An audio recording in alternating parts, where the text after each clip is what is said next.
Le suffrage universel est la grande conquête de la démocratie. Mais pour que les électeurs puissent voter librement, il faut leur garantir que le vote est bien secret. Et ça, c'est une autre histoire. Aujourd'hui, Patrick Boucheron invite Mathilde Larère à faire l'histoire du secret du vote. Un homme, une voix. Tel est l'adage qui fonde tout pouvoir démocratique, reposant à la fois sur l'universalité du suffrage et l'égalité des voix. Mais à ces deux principes, la Constitution de la Ve République en ajoute un troisième. Le suffrage est toujours universel, égal et secret. Pourquoi doit-il être secret ? Pour garantir la sincérité du vote et protéger le libre choix de l'électeur contre toute tentative de manipulation ou d'intimidation. Ne croyez pas qu'il ne s'agit que de beaux principes et de mots ronflants, c'est très concret. Au contraire, cela renvoie à l'histoire des gestes, des rituels et des lieux de vote. Une histoire attentive à la matérialité des objets, l'enveloppe, l'urne et l'isoloir. Votum, vœu ou voix. Le mot vote vient de loin et nous rappelle les origines antiques, mais en fait surtout médiévales, du suffrage. C'est pourtant au XIXe siècle que se livre la grande bataille du secret du vote. Dans quelques instants, nous aurons le plaisir d'accueillir Mathilde Larère, qui est historienne des luttes et de l'émancipation politique. C'est elle qui va nous raconter cette histoire pleine de surprises et de rebondissements. Liberté de la presse, droit de réunion, abolition de l'esclavage. Parmi les grandes mesures que prend la Deuxième République française en 1848, il y a aussi le suffrage universel. Ce n'est pas la première expérience. Il avait brièvement été mis en place pendant la Révolution française, entre 1792 et 1794. Puis sous l'Empire napoléonien, mais de manière biaisée, son seul but étant d'asseoir la légitimité du régime. Mais à ces exceptions près, de la Révolution française aux monarchies constitutionnelles qui succèdent à l'Empire, le vote en vigueur est censitaire, c'est-à-dire que le droit de vote est soumis au niveau d'imposition. Ainsi, entre 40% et 90% des hommes en âge de voter étaient exclus des urnes, faute de payer suffisamment d'impôts. Auxquels il faut ajouter les femmes, qui malgré de nombreuses protestations, n'ont jamais eu le droit de vote. Quand en 1848, le suffrage universel masculin est proclamé par la toute jeune Deuxième République, la Constitution rappelle dans son article 24 que le scrutin est secret. Faire l'histoire du secret du vote, c'est regarder les élections non plus seulement en analysant les seuls résultats ou les modalités du droit de vote, mais en étudiant la pratique très concrète, les rituels du suffrage, sa matérialité. C'est un tournant historiographique récent et passionnant parce qu'on se rend compte que le contrôle des technologies électorales, en lui-même, c'est un enjeu politique, c'est un enjeu de débat, et parce que les dispositifs d'expression, la plus ou moins grande possibilité d'assurer le secret du vote, forcément ça influe sur les résultats. Donc moi, j'ai choisi de vous parler des urnes, parce que l'urne, évidemment, c'est l'objet qui garantit le secret du vote. Vous le voyez, elle est opaque, en bois. Il y a une fente toute petite, ce qui permet de glisser les bulletins sans voir ce qu'il y a écrit à l'intérieur, d'autant qu'au XIXe siècle, les bulletins n'étaient pas dans des enveloppes. Elle est prévue pour être scellée, pour garantir le secret. Les urnes étaient scellées le temps du vote. Donc c'est vraiment l'objet qui matérialise et qui permet le secret du vote. Alors j'ai dit urne, mais c'est pas le terme qu'on employait au début. On a longtemps parlé de boîte pour recevoir les bulletins ou boîte à voter. Le mot il vient du latin, donc de l'Antiquité. Il est là pour valoriser le vote et on le retrouve aussi dans l'iconographie. Parce que dans les iconographies de 1848, mais aussi par la suite, souvent l'urne n'est pas présentée comme une boîte, mais comme on peut le voir là, un vase de facture antique. Évidemment, personne n'a voté dans ce type de vase. Alors l'urne, telle qu'on en a une là, elle s'impose très clairement à partir de 1848. Avant, on votait dans tout un tas de récipients, des boîtes diverses, des vases, des soupières, des troncs d'église même, des chapeaux. Ce qu'il faut comprendre, c'est qu'en avril 1848, quand on vote au suffrage universel masculin pour la première fois, c'est un énorme défi d'organisation pour les autorités. Il fallait d'un seul coup faire voter 9 millions d'électeurs. Alors que, pour comparer, sous la monarchie de Juillet, c'était 240 000 électeurs qui votaient. Donc on en a fabriqué beaucoup des urnes en bois. Et 1000 questions ont assailli les autorités. Où voter? Comment établir les listes? Quel temps de passage dans les bureaux? On avait même demandé à l'Académie des sciences de calculer le temps qui serait nécessaire pour dépouiller les fameux 9 millions de bulletins. Eh ben, ça a donné des résultats un peu fantaisistes. Mathématicien et monarchiste, Augustin Cauchy, membre de l'Académie des sciences, rend son rapport le 20 mars 1848. En partant des observations faites lors des récentes élections municipales, il fait ses calculs. Le résultat est effarant. Pour le dépouillement, il faudrait 354 journées de 12 heures. Une année entière. De quoi décourager les partisans du suffrage universel. La solution?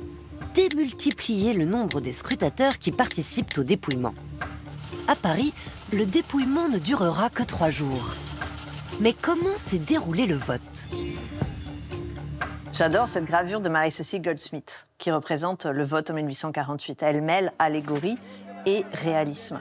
Allégorie avec le vase à l'antique, avec l'allégorie de la République. Mais en fait, ces cortèges d'électeurs qui traversent la campagne eh bien, sont assez proches de la réalité. Parce que ce qu'il faut comprendre, c'est qu'en 1848, on ne votait pas dans sa commune. On votait en fait au chef-lieu de canton. Et donc les électeurs devaient s'y rendre, ce qui pouvait occasionner des heures de marche. On a une très belle source qui raconte ces premiers cortèges d'électeurs, ces premières élections. C'est les souvenirs d'Alexis de Tocqueville. Alors c'est un noble libéral qui s'était rallié à la République, qui était candidat dans sa circonscription. Et donc il raconte comment le dimanche 23 avril, au matin, les hommes se sont rassemblés sur la place du village après la messe, puis sont partis en cortège, en ordre alphabétique, pour aller voter au chef-lieu de canton. Mais à mi-parcours, voilà notre candidat qui s'arrête, monte sur une butte, fait acte de candidature et donne ce conseil extraordinaire à ses électeurs. Je leur recommandais de ne point se laisser accoster ni détourner par des gens qui, à notre arrivée au bourg, pourraient chercher à les tromper. Et il n'était pas rare que ça arrive, qu'on distribue des bulletins, justement, d'autres noms, comme on peut le voir sous une forme caricaturale sur cette autre gravure qui montre l'élection présidentielle et on voit une pluie de bulletins lancés sur les électeurs.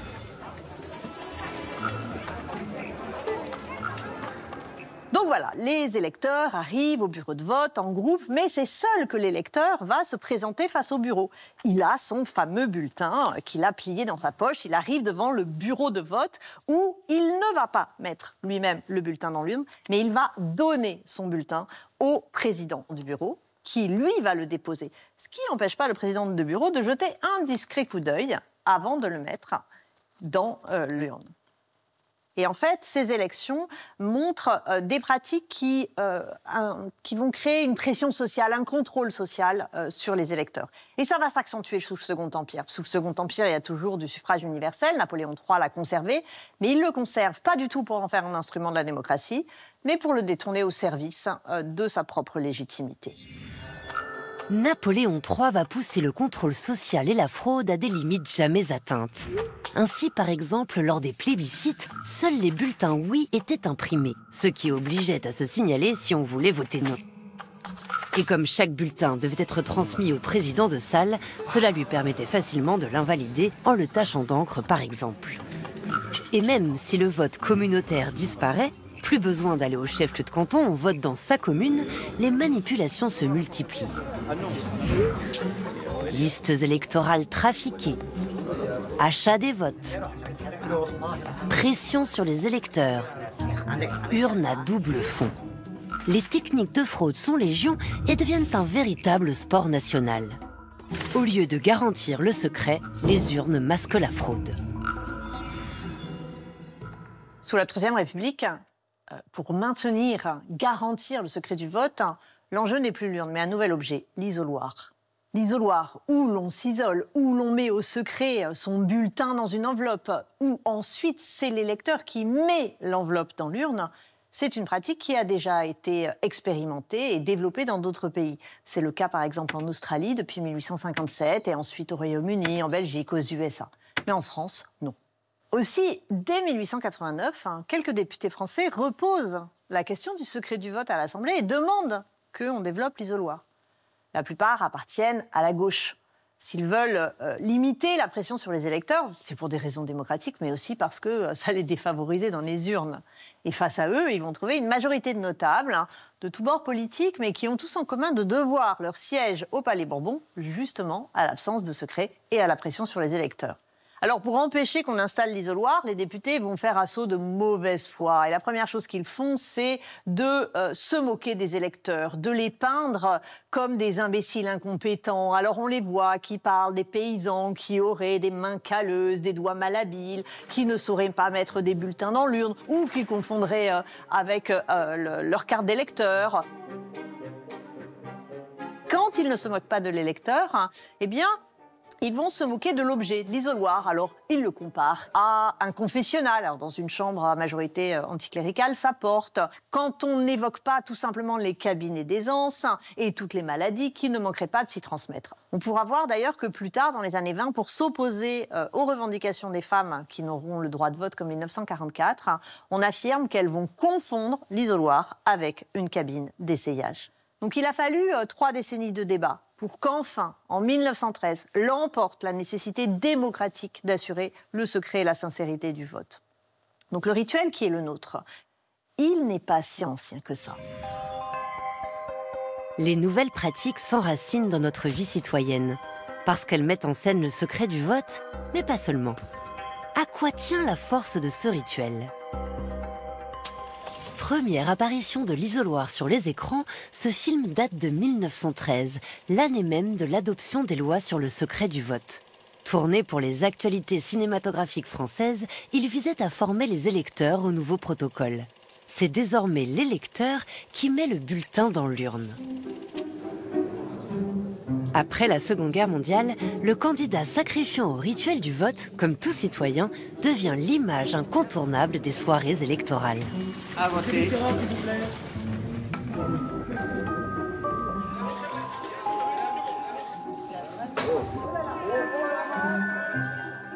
Aujourd'hui, quand vous allez voter, il n'y a plus d'urne en bois, enfin, sauf quand c'est pour le conseil des parents d'élèves à l'école. Elles ont été remplacées par ces urnes transparentes, qui sont assez récentes puisqu'elles ne datent que de 1991. Alors c'est parfait pour le secret du vote, puisque là, impossible de dissimuler un double fond. Et vous pouvez remarquer qu'il y a 2 serrures avec 2 clés, chacune dans la main d'une des personnes du bureau, et on ne peut ouvrir et fermer qu'en actionnant les 2 clés ensemble. Actuellement, on se pose la question de la disparition de l'isoloir, de l'urne, au profit du vote électronique. L'argument souvent présenté serait de lutter contre l'abstention. Bon, les motivations, ne nous le cachons pas, sont d'abord économiques. Le matériel de vote, les bulletins, les enveloppes, ça coûte très cher. Et avec le Covid, il y a aussi des arguments sanitaires qui s'ajoutent en faveur du vote à distance.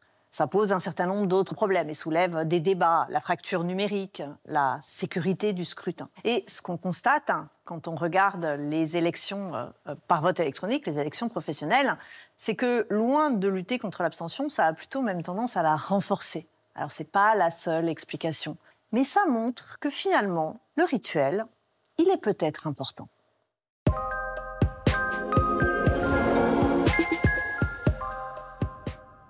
Et toi, tu as voté pour qui? À l'heure de l'interpellation par les réseaux sociaux, et tandis que le vote apparaît de plus en plus comme une affirmation de soi, l'expression d'une voix singulière, davantage que d'un vœu politique, la bataille pour le secret du vote est peut-être à recommencer. Mais n'est-ce pas ainsi que se définit la démocratie, qui est moins un régime qu'une tâche et une exigence? En déritualisant l'acte de voter, ne risque-t-on pas de le ramener à une habitude domestique? Ce dilemme est aussi vieux que le suffrage universel. C'est ce qu'a montré Pierre Rosanvallon dans son livre paru en 1992, Le sacre du citoyen. Car le secret du vote éprouve à la fois le pouvoir d'un peuple introuvable, la rationalité d'une société des égaux et la subjectivité d'individualité libre. En corrigeant l'adage « un homme, une voix » en « une personne, un vote », on ne tient pas seulement compte de la fin du privilège masculin, on exprime le compromis instable entre le nombre et la raison qui fonde l'idée même de suffrage.